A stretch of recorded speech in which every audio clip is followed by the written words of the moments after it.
listen to Broussard talking about Luka, and I want to get everybody's opinion of what they think, if they agree with him or if they disagree.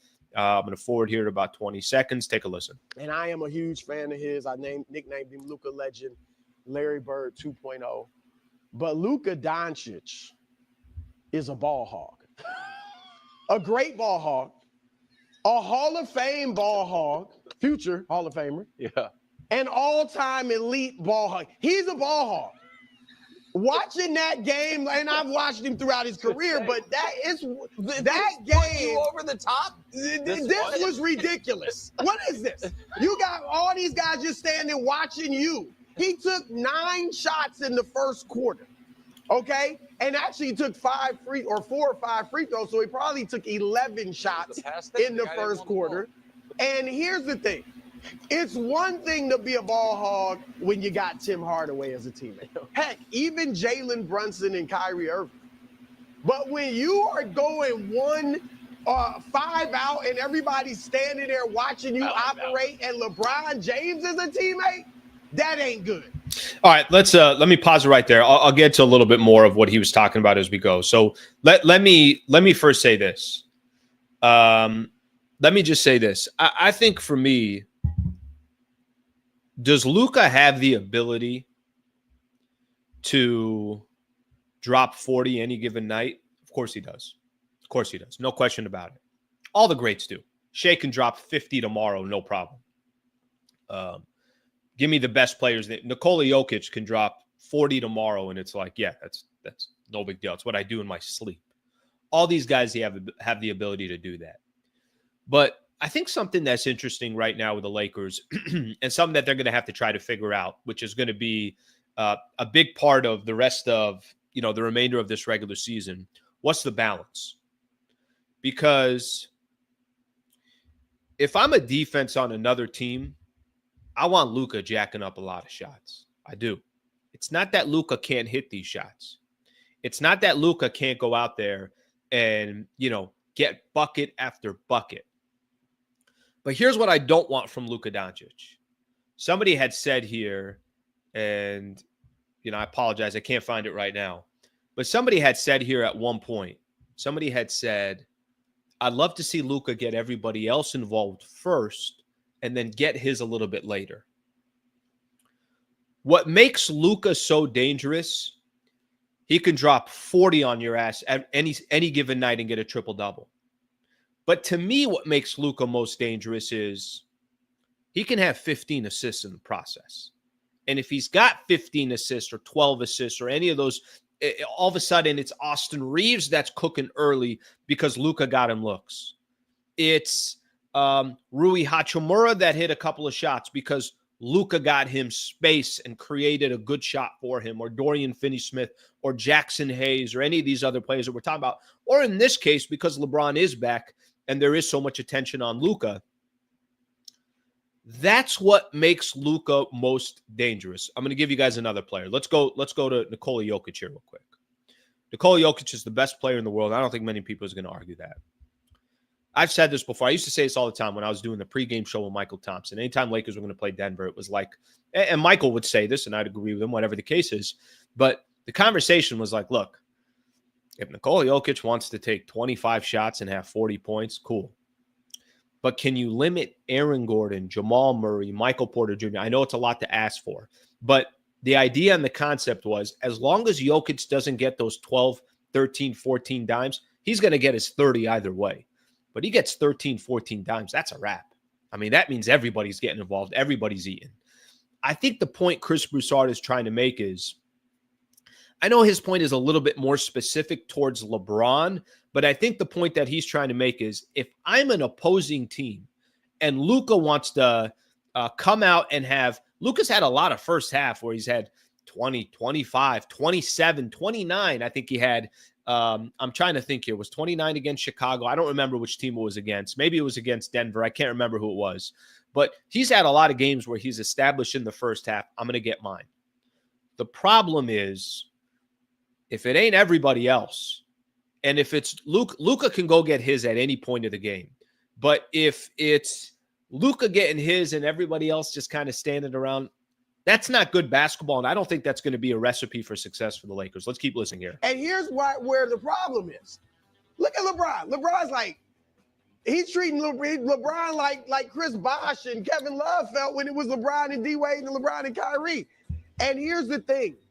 This takes away, this is related to the defense.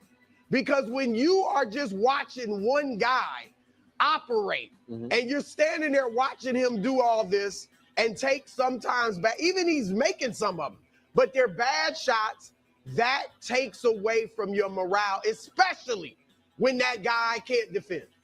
All right, I'll stop it right there. All right, good stuff from Chris Broussard. But you guys are fans of Broussard or not, I'm a fan, but I think he's making some legitimate points in what he's saying. So I think there is a little bit of truth to what he's talking about here. I think for the Lakers, you know, the defensive side that he's referring to as well. I'll get into that in a quick second. What he said at the end, especially for a guy that can't defend. The Orlando game was a good example because I thought Orlando was targeting, as they should, targeting Luka on defensive possessions. And you got guys, you got some talent there, Paulo Banchero and Franz Wagner. You got some real young talent there that are equipped, have the size, have the speed to say, yeah, I hope Luka is switching on me so I can go to work.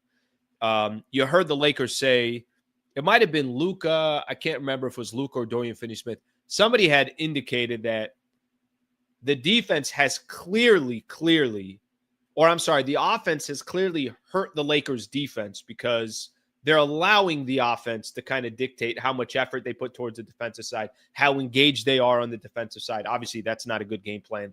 That's not going to eventually work out. So with all that being said, I think that was an interesting clip, and I'll throw this out to Laker fans that are listening right now or any NBA fans that are on here. What do you make of his take? And I think as you look at Luka as a whole so far for the Lakers, of just what he's come in and what he's been able to do since he's come to the Lakers. If I told you on a scale of 1 to 10, 10 being, oh my God, this guy is unbelievable, incredible every single night, where would you put Luka there? I'd probably say Luka's been probably a 7 for me, right? You had kind of the shock of him coming, give him some games to get comfortable and everything else. And I think now that he's been here, I'd say, okay, I think there's going to come nights, and probably more specifically in the playoffs, where his upside is going to be so much higher than what we've seen so far. So I still think there's a lot more for Luka to show, and this is certainly going to be part of his process. All right, let's take a look at some of the comments here. Let's see what we got here. All right, at first, everyone's saying play off him. When he came, was giving the ball up too much. Now he's playing off the ball. It's a problem. No, it's just the other guys not knocking down shots. Yeah, but I'm going to go back to this. I think there's a little bit here. First off, he can't play off the ball. He can't. He's got to have the ball in his hands. Bron can play off the ball. LeBron cannot. I don't think this is just guys missing their shots. In that first quarter against Orlando, and he's had a couple of these games, I think teams are saying, you want to go one-on-one, go ahead and play one-on-one. This is not about other guys who are struggling. This is about Luka just basically taking what the defense is giving him and saying, all right, if I'm going one-on-one, then I'm going to take my chances. So I don't think it really has much to do with some of these other guys. All right, let's get another one here. The Lakers decided Luka would have the ball, but the real dilemma is how can you cover for both of their deficiencies on defense at the same time? Well, there's more than just 2 deficiencies on defense.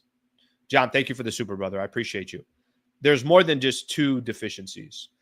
I think the deficiencies that are there, if I said who are the defensive liabilities for the Lakers if everyone's not playing together and everyone's not on a string, you would list out LeBron, you would list out Luka, you would list out Austin Reeves. Those would probably be the 3 guys. Now, LeBron at times, I'm going to give LeBron a free pass because, frankly, before he got injured, I thought he was playing defense. I thought he had a big part to do with the Lakers' effort and how they were as a team defensively. I think the guy's going to need a second to come back to that shape and form. All right, thank you very much for watching the clip. Just want to give a shout out here to one of our partners, the Wallace Firm. They are official injury attorney of the Sliwa Show and Hoops Talk, the entire channel. If you are ever in a need, and I hope you're not, but some type of serious injury with yourself or a family member of yours, I would like to personally help you by introducing you to the best in the business, Brad Wallace and the Wallace Firm.